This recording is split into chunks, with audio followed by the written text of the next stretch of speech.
Hello, good morning friends. आज मैं आप लोगों के साथ वर्कशॉप के लिए उपस्थित हुआ हूँ।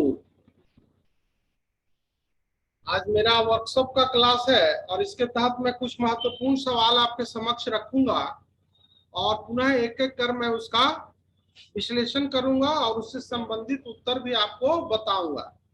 तो आप लोग ध्यान से इसको देखिए और यदि किसी तरह का कोई सवाल हो तो आप इस पर कोई क्वेश्चन रेज कर सकते हैं। ठीक है, तो आइए शुरू करते हैं। बोर्ड पे आप लोग देखिएगा, सबसे पहला जो क्वेश्चन है वो है क्वेश्चन नंबर 1। क्वेश्चन नंबर 1 है,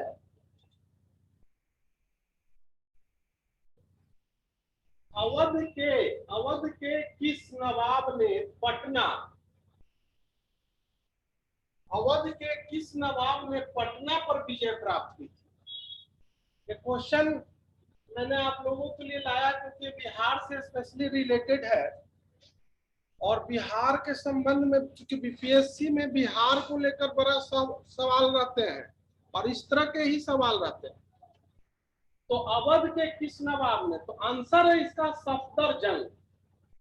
सफदरजंग 1742। 1742 में अवध के नवाब सफदरजंग ने पटना पर आक्रमण किया था और पटना को जीता था।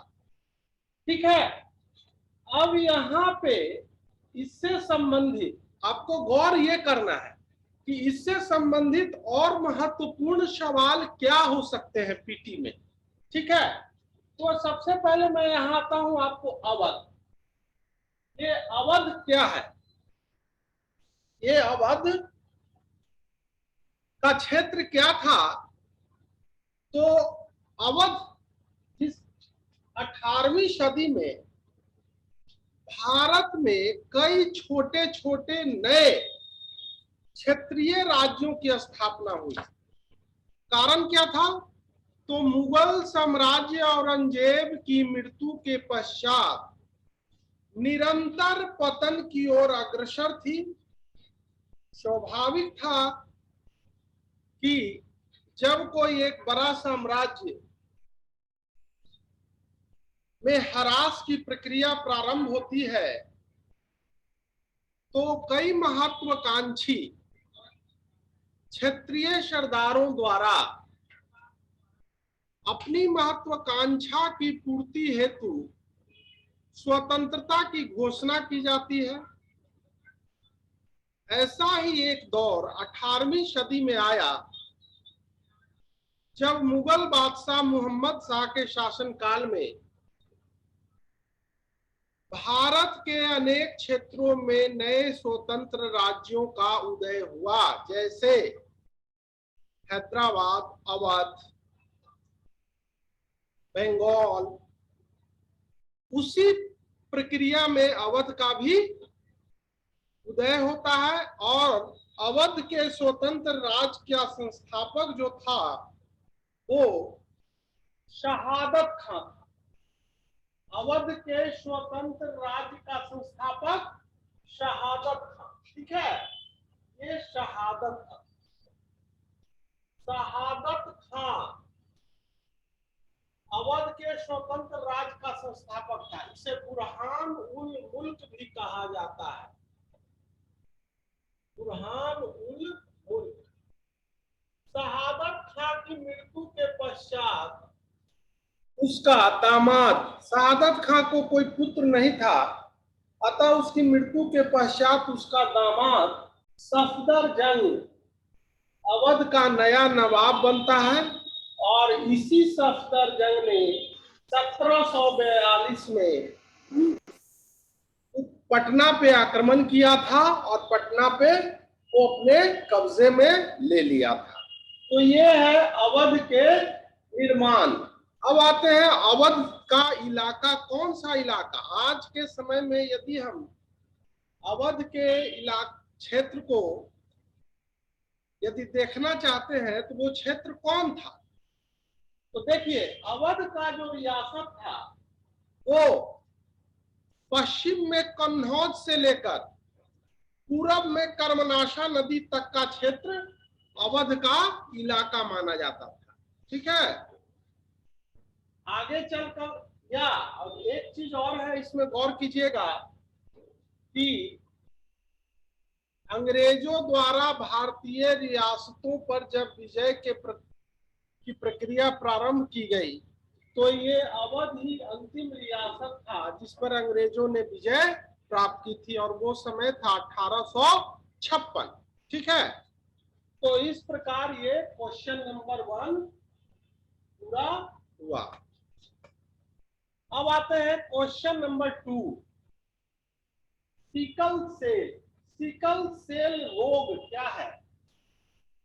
सिकल सेल एक बीमारी है, और सवाल यहां है कि सिकल सेल रोग क्या है। तो देखिए, इस रोग में या इस रोग से प्रभावित व्यक्ति के शरीर में लाल रक्त कोशिकाओं, रेड ब्लड कॉर्पल्सस की कमी हो जाती है। ठीक है, अर्थात यदि कोई व्यक्ति सिकल सेल रोग से ग्रसित हो जाता है तो उसके शरीर में लाल रक्त कोशिकाओं की कमी हो जाती है। लाल रक्त कोशिकाओं से आप लोग भली भांति परिचित होंगे। मानव शरीर में 2 प्रकार की रक्त कोशिकाएं होती है, एक लाल रक्त कोशिकाएं और दूसरा श्वेत रक्त कोशिकाएं। लाल रक्त कोशिकाएं जो होती है वो शरीर में ऑक्सीजन का परिवहन करती है, अर्थात हमारे शरीर में ऑक्सीजन को एक शरीर से दूसरे शरीर तक, दूसरे अंगों तक ऑक्सीजन का जो संचरण होता है वो लाल रक्त कोशिकाओं के माध्यम से ही होता है। तो इस प्रकार लाल रक्त कोशिकाएं हमारे शरीर में ऑक्सीजन का परिवहन करती है। लाल रक्त कोशिकाओं में हीमोग्लोबिन नामक एक प्रोटीन पाया जाता है जो जिसके कारण रक्त का रंग जो है वो लाल होता है। हीमोग्लोबिन हीमोग्लोबिन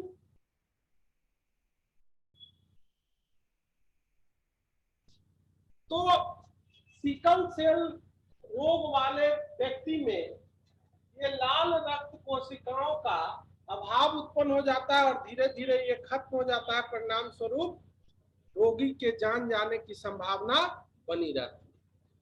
अब आते हैं क्वेश्चन नंबर 3, किस मुगल बादशाह को घृणित कायर की संज्ञा दी गई है? वो कौन मुगल शासक है जिसे घृणित कायर, इतिहास में जिसे घृणित कायर के रूप में याद किया जाता है? ठीक है, तो आप लोग आंसर देखिए, बोर्ड पे दिया हुआ है। आंसर है फारूक सियर। फारूक सियर 1717 से 1719 तक मुगल राज सिंहासन पर बैठा या भारत का मुगल बादशाह रहा। कहता है कि यह इसका व्यक्तित्व जो था वो अत्यंत निम्न श्रेणी का था। यह स्वभाव से काफी दुष्ट और षड्यंत्रकारी था, अकर्मण्य और अयोग्य भी था। परिणाम स्वरूप इतिहासकारों द्वारा इसे घृणित कायर के रूप में की संज्ञा घृणित कायर के रूप में की गई है। फर्रुख सियर 1717 में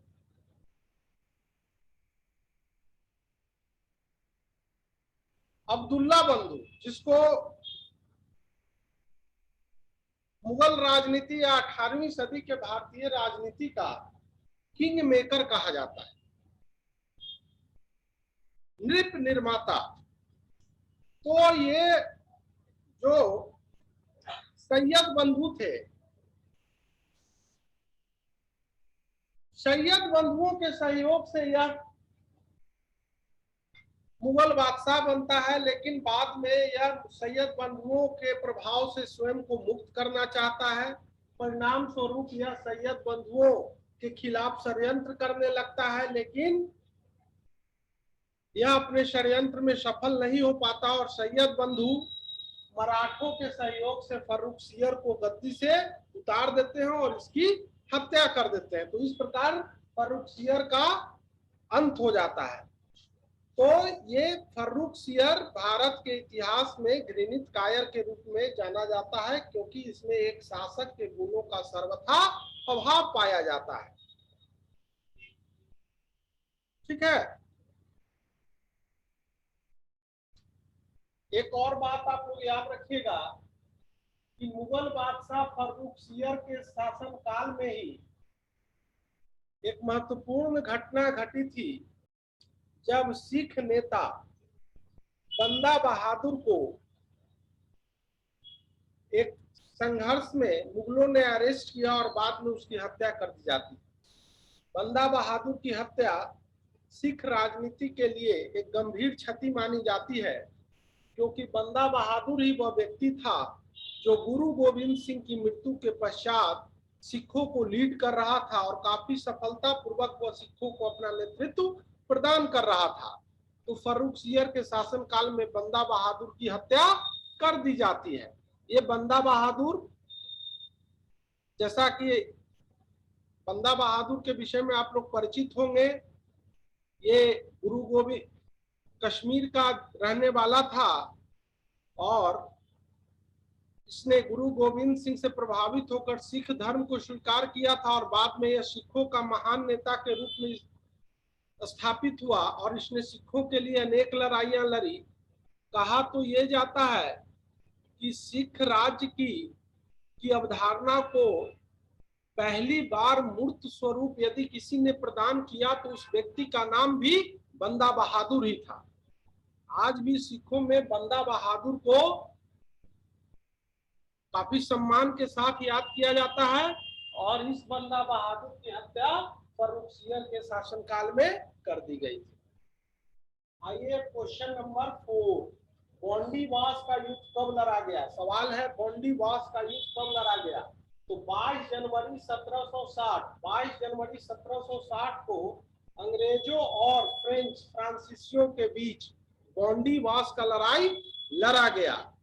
गोंडीवास का लड़ाई भारत के इतिहास में यूं तो बहुत बड़ी घटना के रूप में नहीं माना जाता है, लेकिन यूरोपीय कंपनियों के दृष्टिकोण से इस घटना का काफी महत्वपूर्ण स्थान है, क्योंकि ये गोंडीवास ही था जहां पर फ्रांसीसी अंग्रेजों से पराजित हुए और भारत की राजनीति से विस्थापित हो गए।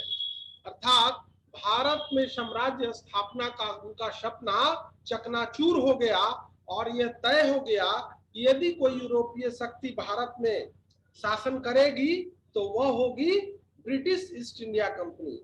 गोंडीवास की लड़ाई ने यह फाइनल कर दिया कि यूरोपीय शक्तियों में सर्वश्रेष्ठता का जो जंग है वह अंग्रेजों ने जीत लिया है और यह लड़ाई 22 जनवरी 1760 को लड़ा गया। ठीक है। इससे रिलेटेड कुछ महत्वपूर्ण बातें हैं जो आप याद रखिएगा। तो सबसे बड़ी बात है कि गोंडीवास की लड़ाई में ब्रिटिश सेना का नेतृत्व कौन कर रहा था? इस तरह के सवाल आपसे होंगे, तो यहां पर इसका आंसर होगा आयरकुट। सर आयरकुट नामक एक ब्रिटिश सैन्य अधिकारी गोंडीवास की लड़ाई में अंग्रेज सेना का नेतृत्व कर रहा था। वहीं दूसरी ओर फ्रेंच सेना का नेतृत्व कैप्टन लाली कर रहा था, कैप्टन लाली। तो ये दोनों का नाम बड़ा इंपॉर्टेंट है और गोंडीवास से संबंधित है और इसको आप लोग याद रखिएगा। ठीक है। अब आते हैं क्वेश्चन नंबर 5। मुगल बादशाह फर्रुखसियर के दरबार में आने वाले ब्रिटिश शिष्टमंडल का नेतृत्व किसने किया? आंसर है जॉन सुरमल, 1717। ठीक है। कुछ समय अभी थोड़ी देर पहले मैंने आपको बताया कि फर्रुखसियर 1717 से 1719 तक मुगल बादशाह के रूप में शासन करता है। इसका अंत काफी दुखद होता है और फर्रुखसियर को सैयद बंधुओं के द्वारा गद्दी से उतार दिया जाता है और इसकी हत्या कर दी जाती है। इसे इतिहास में घृणित कायर के रूप में याद किया जाता है। लेकिन इसके बावजूद इसके समय में एक महत्वपूर्ण घटना घटित होती है और वो है कि 1717 में जॉन सुरमन के नेतृत्व में एक ब्रिटिश शिष्टमंडल 1717 में जॉन सुरमन के नेतृत्व में एक ब्रिटिश शिष्टमंडल फर्रुखसियर के दरबार में आता है। आप लोग गौर कीजिएगा, उस शिष्टमंडल में का अध्यक्ष जो था वो जॉन सुरमन था। ठीक है, ख्वाजा सेहुर्द, उस शिष्टमंडल का एक व्यक्ति था ख्वाजा सेहुर्द। यह एक दुभाषिया था। दुभाषिया मतलब यह दोनों भाषा जानता था। दोनों भाषा मतलब हिंदी और अंग्रेजी, यह दोनों भाषाओं को जानता था। ठीक है, उसके बाद जो तीसरा व्यक्ति था उसका नाम था William Hamilton. William Hamilton, William Hamilton, William Hamilton एक सर्जन था। ठीक है, विलियम हैमिल्टन एक सर्जन था। कहा जाता है कि फर्रुखसियर को विलियम हैमिल्टन ने एक गंभीर बीमारी से निजात दिलाया था, अर्थात एक जानलेवा बीमारी से उसने फर्रुखसियर की हत्या को बचाया था। परिणाम स्वरूप फर्रुखसियर विलियम हैमिल्टन से काफी प्रभावित था और उसने खुश होकर इस शिष्टमंडल की मांगों को स्वीकार किया और परिणाम स्वरूप अंग्रेजों को कई व्यापारिक रियायतें प्रदान की गई। कहा जाता है कि 1717 के शिष्टमंडल को फर्रुखसियर द्वारा जो व्यापारिक रियायतें प्रदान की गई, जिसमें दस्तक अर्थात बंगाल से मुक्त व्यापार का अधिकार भी था, इसको हम लोग दस्तक के नाम से जानते हैं, इसी के तहत शामिल था। कहा जाता है कि आधुनिक इतिहासकारों ने फर्रुखसियर के उस फरमान को मैग्ना कार्टा की संज्ञा दिया है, अर्थात महान अधिकार पत्र कहा है, क्योंकि इस फर्रुखसियर के इस फरमान द्वारा अंग्रेजों को भारत के विभिन्न क्षेत्रों में व्यापार करने का एक अधिकार प्राप्त होता है और बाद में इसी अधिकार की बदौलत अर्थात फर्रुखसियर द्वारा दिए गए इस अधिकार पत्र के बदौलत ही उन्होंने भारत के देशी रियासतों को भी बाध्य किया कि वो उनके व्यापारिक अधिकारों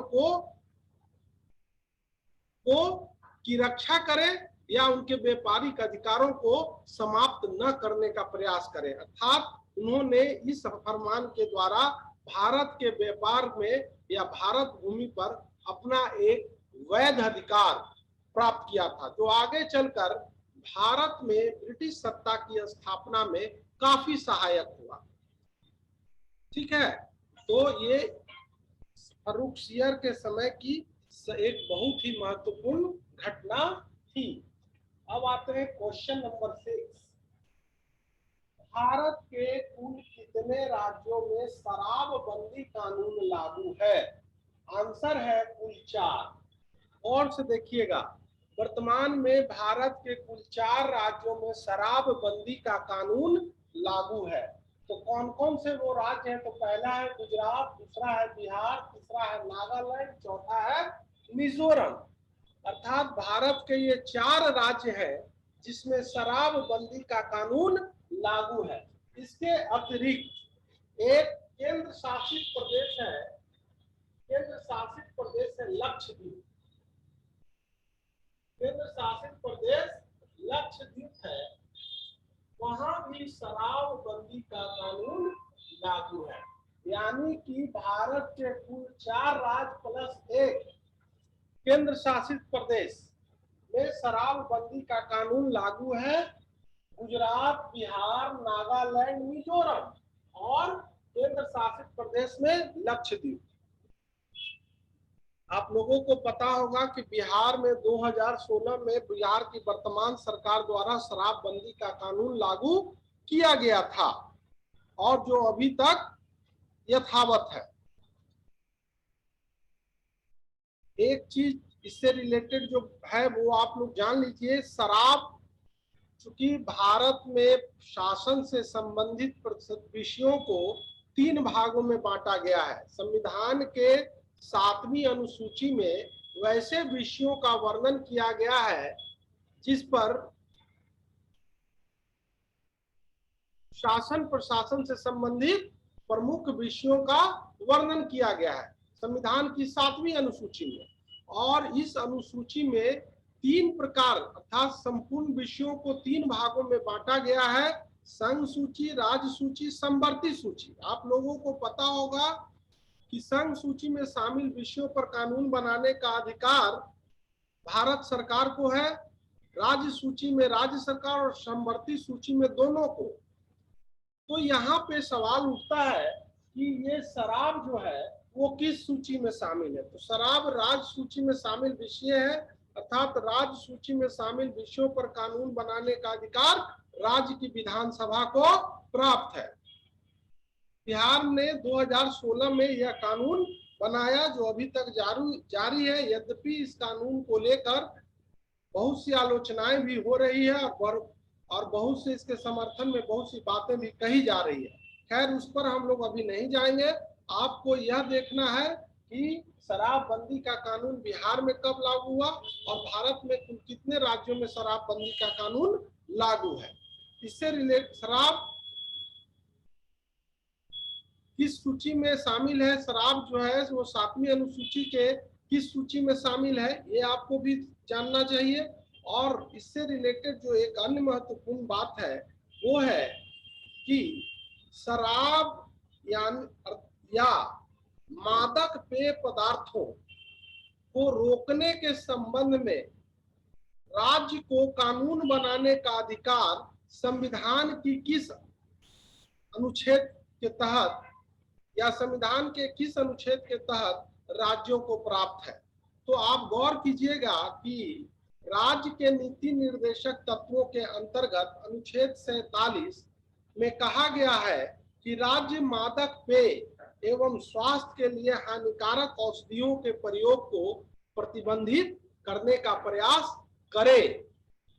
अर्थात राज्य यदि चाहता है तो वह मादक पेय पदार्थों एवं हानिकारक औषधियों के प्रयोग को प्रतिबंधित कर सकता है। और बिहार सरकार ने नीति निर्देशक तत्वों के क्रियान्वयन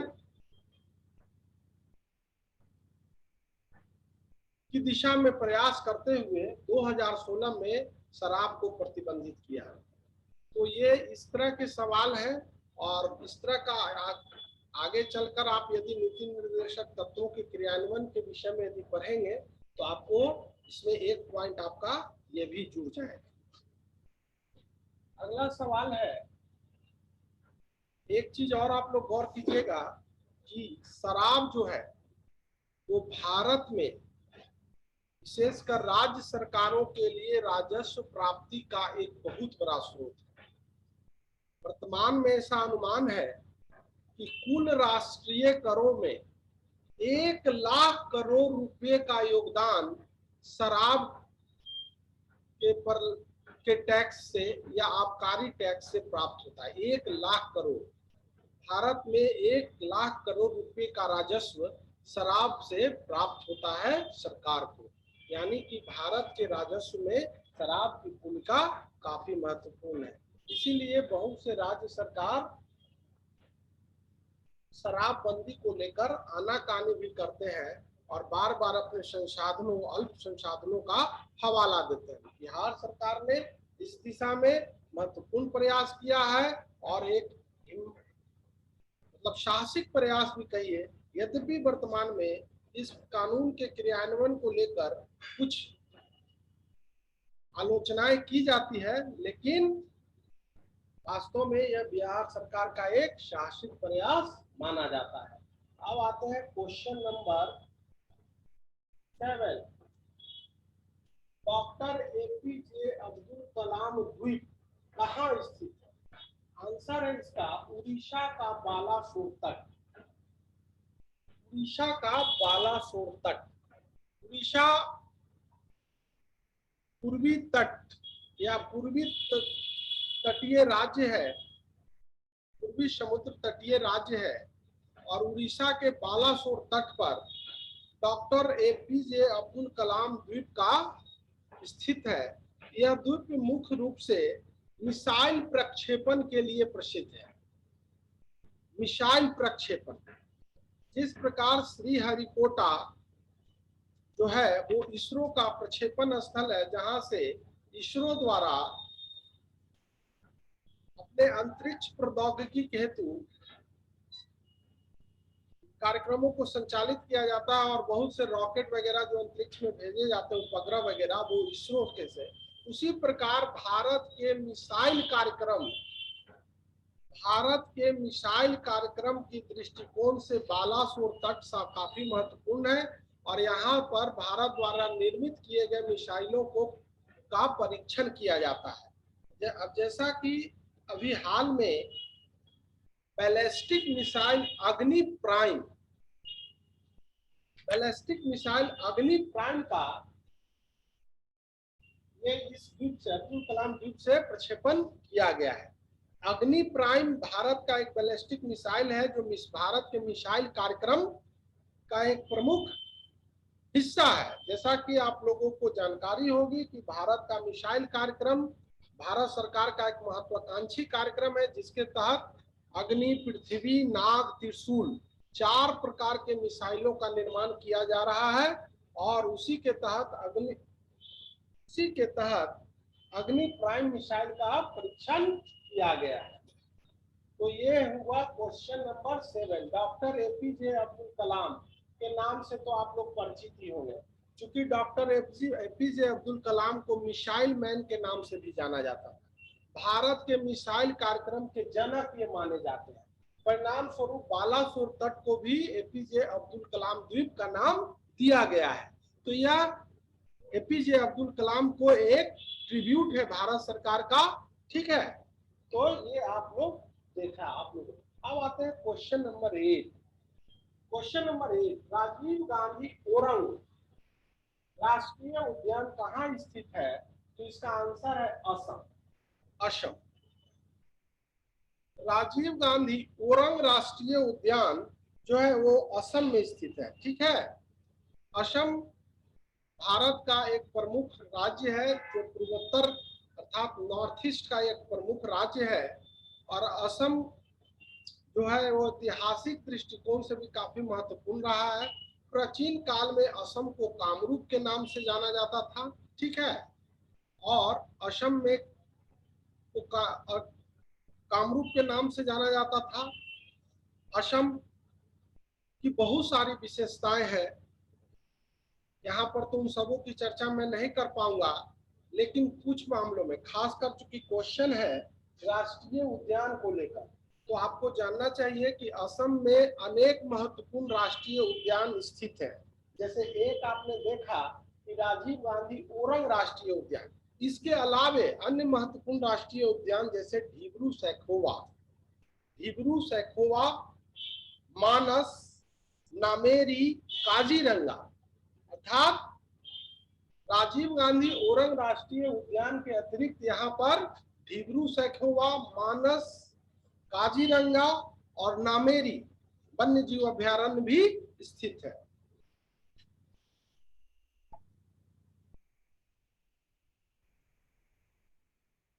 अब एक चीज और आप लोग याद रखिएगा, ऐसे तो बड़ा जनरल क्वेश्चन है। ब्रह्मपुत्र नदी को असम का लाइफलाइन कहा जाता है और विश्व का सबसे बड़ा नदी द्वीप जो ब्रह्मपुत्र नदी में है वो माजुली द्वीप। तो ये भी बड़ा इंपॉर्टेंट है और असम से जुड़ा हुआ है, तो इसे भी आप लोग याद रखिएगा। ब्रह्मपुत्र नदी का उद्गम आपको पता ही है, तिब्बत के मानसरोवर से ब्रह्मपुत्र नदी निकलती है और भारत की एक महत्वपूर्ण नदी है। और ठीक है, अगला जो सवाल